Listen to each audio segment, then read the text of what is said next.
Hai, hello, salam sejahtera Malaysia. Selamat datang ke channel Fels Lifestyle. Terima kasih kerana terus setia dan terus bersama di dalam channel ini.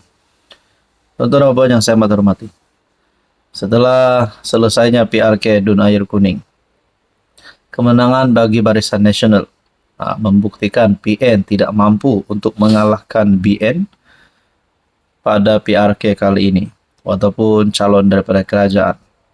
Rupanya Ahmad Zahid Hamidi sebagai pengurus CPN ada membuat kenyataan berkaitan dengan PN ini hanya mimpi di siang hari kalau nak adakan kerjasama bersama Barisan Nasional.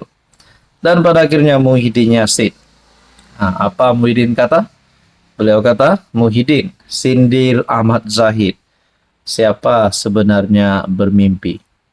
Adakah kerjasama di antara BN dan PN, Barisan Nasional dan Perikatan Nasional ini boleh dilaksanakan dalam satu gabungan baru ataupun pakatan baru ataupun mungkin parti baru bersama untuk mendepani pilihan raya akan datang? Adakah ahli parlimen daripada BN UMNO akan menyertai PN ataupun ahli parlimen daripada PN akan menyertai UMNO BN? Nah, saudara-saudara, dakwaan pengurus CBN Ahmad Zahid bahawa usaha menjalin semula kerjasama antara BN dan PN hanyalah mimpi di siang hari, dibidas PN yang menyifatkan sebagai penafian terhadap politik semasa. Pengurus CPN Tan Sri Muhyiddin Yassin berkata, walaupun Ahmad Zahid cuba meyakinkan penyokong bahawa UMNO kekal dengan prinsip perjuangannya, namun realiti di lapangan menunjukkan sebaliknya. Ini bukan mimpi di siang hari, tapi sudah berlaku. Itu realiti. Ahmad Zahid hendak nafi apapun. Dia kata BN UMNO bukan UMNO DAP. Tetapi yang nyata, dia bermimpi di siang hari. Rakyat tak bermimpi. Rakyat melihat hakikat kenyataan yang berlaku pada hari ini, di mana orang melihat ia satu pengkhianatan pada perjuangan asal mereka. Beliau yang juga ahli parlimen Pago berkata demikian pada sidang akbar selepas majlis rumah terbuka Aidilfitri Parlimen Pago di Kompleks Sukan Pago pada Sabtu. Pada Jumaat, BN memberi bayangan jelas untuk tidak kembali menjalin kerjasama dengan PN bagi membentuk kerajaan Perak. Ahmad Zahid menyifatkan hasrat yang dikemukakan oleh pemimpin PN itu sebagai mimpi di siang hari. Manakala Muhyiddin pula berkata, sambil menyindir Zahid, siapa sebenarnya yang bermimpi. Jadi antara persoalan paling besar adalah, adakah BN dan PN ini mampu untuk bergabung semula? Apa komen Anda? Hai, hello, salam sejahtera Malaysia. Selamat datang ke channel Fels Lifestyle. Terima kasih kerana terus setia dan terus bersama di dalam channel ini. Kepada yang baru di dalam channel ini, selamat datang admin ucapkan. Setelah keputusan PRK Dun Air Kuning, keputusan rasmi BN menang. Saya boleh katakan menang besar dengan majoriti 5.000 undi kalau saya tak silap. Jadi kemenangan ini satu isyarat bahawa BN dan PH di dalam kerajaan perpaduan hari ini diterima oleh penduduk ataupun pengundi di kawasan Dun Air Kuning. Nah, apa sebenarnya punca utama kekalahan bagi Perikatan Nasional? Nah, untuk parti PSM kita tidak mau bincang, tapi kita hanya timbulkan persoalan berkaitan dengan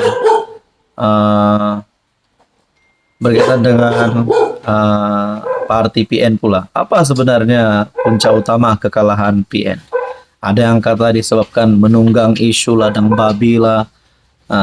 Ada yang kata mereka tidak percaya dengan kepimpinan PN lah. Jadi banyaklah yang bersuara.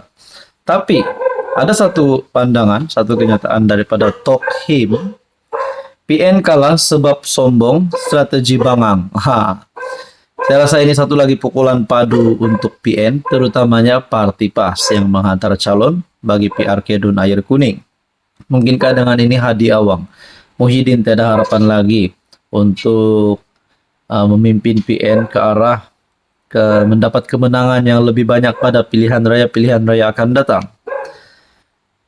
Menyampaikan pandangan ikhlas, Presiden Parti Bumi Putra Perkasa Malaysia, Putra Ibrahim Ali berkata, kesombongan pemimpin PN menjadi punca kekalahan calon parti itu pada PRK Dun Air Kuning. Menurutnya, ia melibatkan kegagalan pemimpin PN mendapatkan maklum balas dari segi strategi dan isu daripada pemegang taruh. Kesombongan pemimpin PN untuk mendapat maklum balas dari segi strategi dan isu dari pihak-pihak pemegang taruh langsung tidak diberi perhatian dan sombong. Kalau terus begini, selesalah PH dan WN, khususnya Perdana Menteri Anwar Ibrahim, menghadapi PRU ke-16. Hiduplah PN dengan mimpi di siang hari, katanya pada kenyataan media. Nah, menurut Tokhim, menurut kepimpinan Parti Putra, berkata, kalau ini terus-menerus berlaku, cerahlah harapan Anwar dan kerajaan PHBN untuk menang pada pilihan raya umum ke-16. Katanya, PN terlalu gairah dengan memainkan sentimen UMDAP untuk timbulkan kebencian orang Melayu kerana UMNO bersekongkol dengan DAP dan ditambah pula dengan isu ladang babi. Bagi saya ini satu pendedahan, satu tamparan hebat untuk Muhyiddin dan Hadi Awang. Menurut Anda, saudara-saudara, kalau dah diteruskan begini, masihkah Muhyiddin dan Hadi Awang layak untuk memegang jawatan mereka? Hai, hello, salam sejahtera Malaysia. Selamat datang ke channel Fels Lifestyle. Terima kasih kerana terus setia dan terus bersama di dalam channel ini. Saudara-saudara, cerita pilihan raya kecil Dun Air Kuning sudah selesai.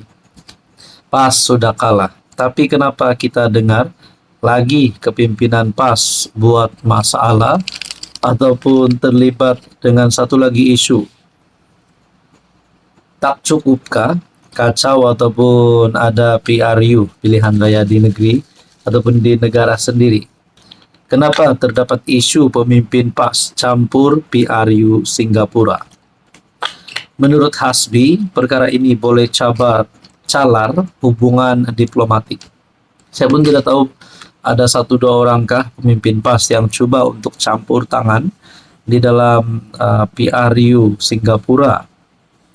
Cuma saya nak tanya saja, adakah mereka ini boleh dikenakan tindakan undang-undang sama ada disaman, ditangkapkah, ataupun apa juga jawatan mereka dilucutkan? Nah, saudara-saudara, tindakan 2 pemimpin PAS yang mencetuskan kontroversi dengan kenyataan mengenai pilihan raya umum PRU Singapura dilihat bukan saja melanggar norma hubungan antara bangsa, tetapi juga berpotensi merosakkan hubungan diplomatik yang telah lama terjalin erat antara Malaysia dan Singapura. Jadi saudara-saudara, bukankah ini satu perkara yang memalukan? Kalaulah hanya kerana perbuatan 2 pemimpin PAS ini, memang terang-terang dinyatakan di sini 2 pemimpin PAS, bukan BN, bukan PH, bukan PKR, tapi pemimpin PAS. Bagi saya ini pasti satu perkara yang memalukan. Kalau hanya kerana perbuatan mereka berdua ini boleh merosakkan hubungan di antara Singapura dan Malaysia, ini pasti satu perkara yang amat serius. Ketua Pemuda Amanah Hasbi Muda berkata, secara prinsipnya, memberikan komen terhadap perkembangan politik negara lain tidaklah menjadi kesalahan. Namun, apa yang menjadi masalah ialah apabila kenyataan tersebut cuba mempengaruhi pola pengundian rakyat Singapura berdasarkan kaum dan agama. Ini bertentangan dengan nilai demokrasi inklusif yang sepatutnya dihormati. Pemuda Amanah Nasional mengingatkan semua pihak, khususnya PAS, bahwa keprihatinan terhadap suatu komuniti di luar negara tidak boleh dijadikan alasan untuk campur tangan dalam urusan politik negara tersebut. Tanggung jawab sebagai pemimpin menuntut kebijaksanaan dalam menimbang sensitivity politik dan undang-undang negara jiran.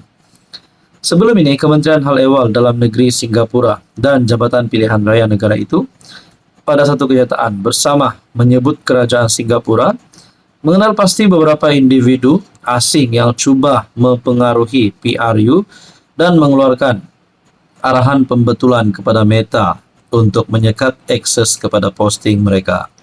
3 individu itu Bendahari PAS Iskandar Abdul Samad, Ketua Pemuda PAS Selangor Muhammad Syukri Omar, dan seorang pengguna Facebook yang dikenali sebagai Zulfikar Muhammad Syarif, yang kini seorang bekas warga negara Singapura yang kini menetap di Australia.